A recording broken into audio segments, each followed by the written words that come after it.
Muy buenas tardes para todos. Hoy avanzamos en las unidades propuestas para nuestra materia. Por ello, iniciaremos nuevamente exponiendo temas relevantes como son algunas teorías criminológicas que son destacadas en el ámbito de la conflictividad social. Para mí es interesante abordar un autor que me pareció pues muy importante como lo es Eysenck y sobre todo lo mencionaba en su libro Crimen y Personalidad. Él es un destacado sociólogo y criminólogo que propuso que ciertos rasgos de personalidad como la extraversión, el neurositismo están relacionados con la propensión a cometer delito. Pero antes de abordar como tal lo expuesto por este gran autor, también vamos a hablar lo indicado por Barata, quien nos hace una exposición en nuestro material de estudio y nos habla sobre la criminología crítica y la crítica al derecho penal. Barata nos invita en su libro también a entender el derecho penal y la criminología desde una perspectiva más crítica, pues este autor cuestiona las ideas tradicionales y explora cómo las estructuras sociales, políticas y económicas influyen constantemente en la justicia penal. En este libro evidenciamos cómo el sistema penal no solo busca mantener el orden, sino que también es una herramienta de control social que favorece a ciertos intereses en detrimento de otros. Y esto lo vemos actualmente en nuestro país. Las decisiones judiciales se han convertido prácticamente en un circo, donde los que tienen más poder salen favorecidos. Tal es el caso que hoy evidenciamos desde el Falco de la Unidad de Gestión de Riesgo. Vemos mucho show mediático y nada de castigos ejemplares para estos criminales de cuello blanco. Y así sucesivamente con el nivel de corrupción desbordado en este gobierno. Si vamos más allá, podemos también ver los criminales de la FARC y el ELN paseándose como Pedro por su casa, y podemos ver que las víctimas hoy en día se deben esconder. ¿Cómo ha cambiado la historia realmente?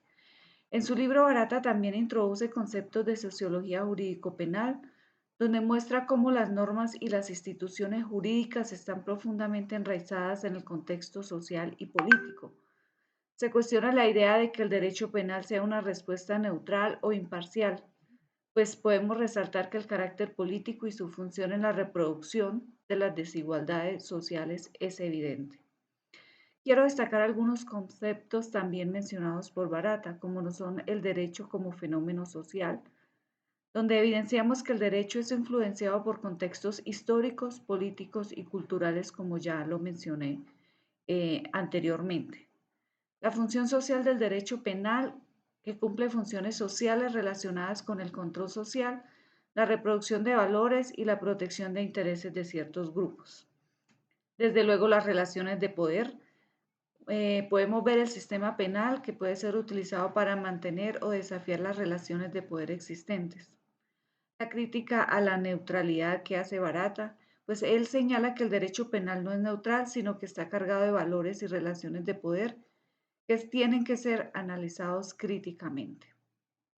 Ahora bien, para entrar ya en materia podemos mencionar que si bien es cierto, Barata no menciona como tal la teoría psicobiológica, que es la que vamos a tratar en el presente video, sino refiere a explicaciones que atribuyen la criminalidad a características internas del individuo, como rasgos de personalidad, trastornos mentales o predisposiciones biológicas.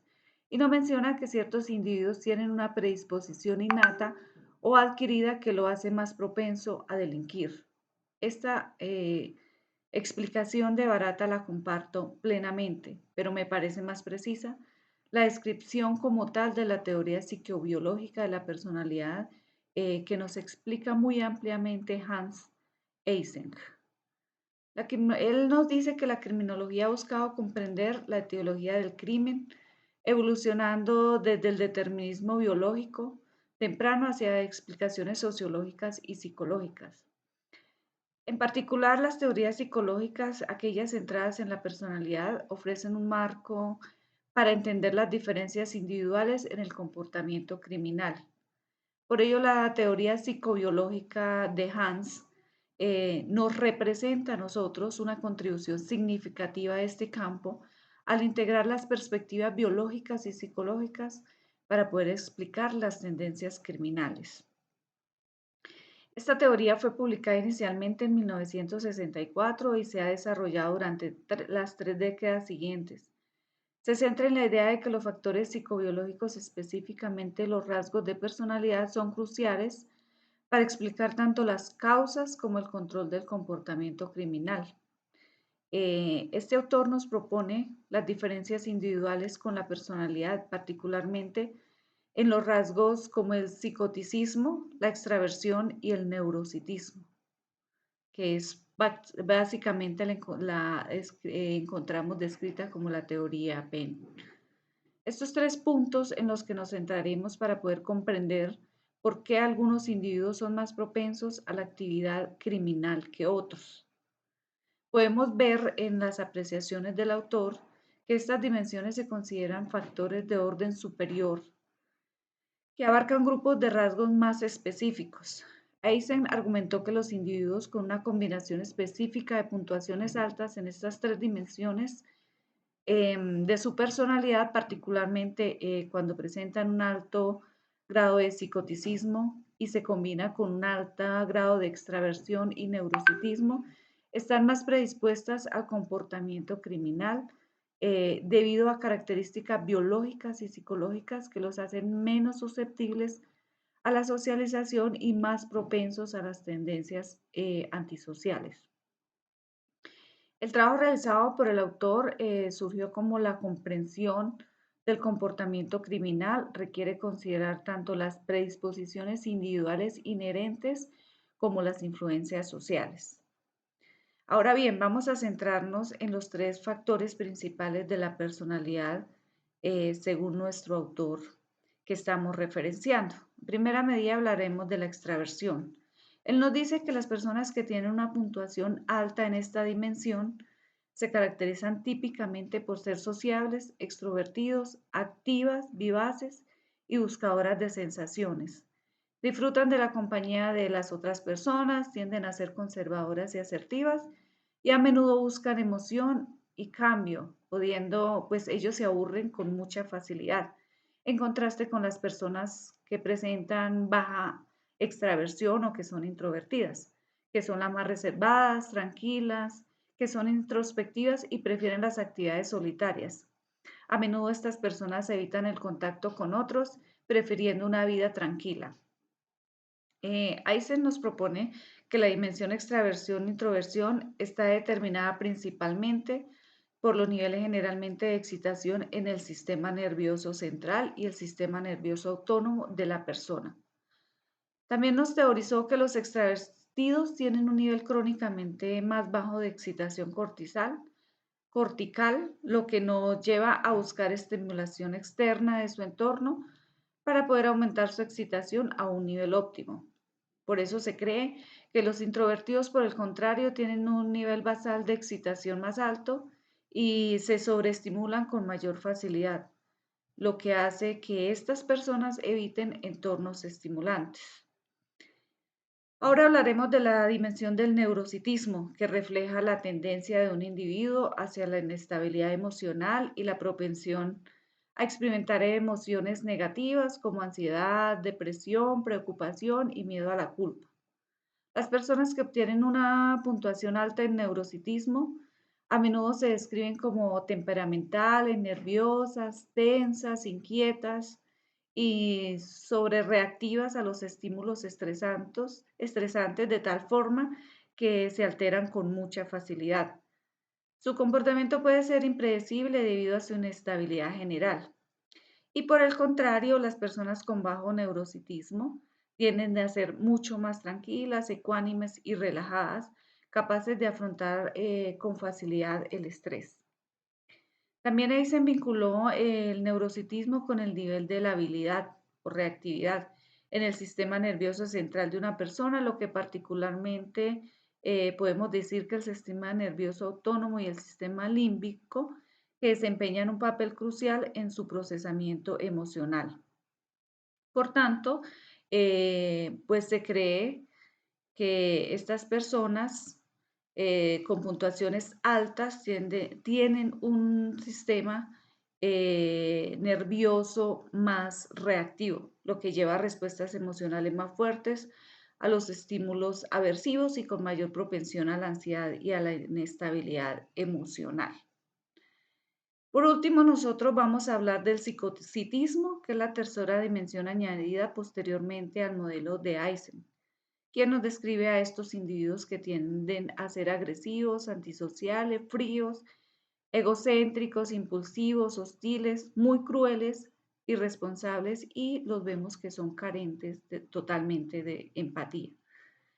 Estas personas muestran desprecio por las normas sociales, las reglas y los derechos de los demás, a menudo motivados por la necesidad de gratificación inmediata, independientemente de sus consecuencias. Por tanto, estas personas con alto psicocitismo también pueden ser manipuladoras y propensas a la toma de riesgos. Por el contrario, las personas con baja puntuación en psicocitismo tienden a ser más empáticas, cooperativas, altruistas y conformes con las normas sociales. También podemos ver o nos destaca Eisen que fue menos definitivo sobre la base biológica del psicocitismo en comparación con la extraversión y el neurocitismo. Él sugirió una posible relación con niveles más altos de hormonas como la testosterona. Propuso una posible asociación con un exceso de neuronas dopaminérgicas, lo que podría llevar a una reducción de las inhibiciones y un aumento del comportamiento muy agresivo. El psicoticismo generalmente se considera que tiene un fuerte componente genético y se postula como un rasgo poligénico. Nuestro autor enfatizó fuertemente el papel del alto psicoticismo como la dimensión de la personalidad más directamente relacionada con una mayor predisposición al comportamiento criminal.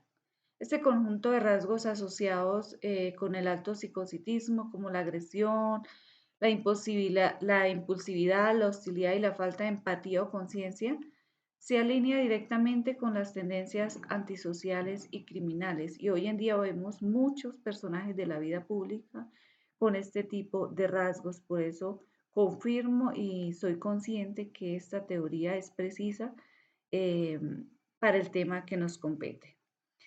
Eisen también creía que las personas con alto psicocitismo son menos receptivas a los procesos tradicionales de socialización y condicionamiento a través de la recompensa y el castigo.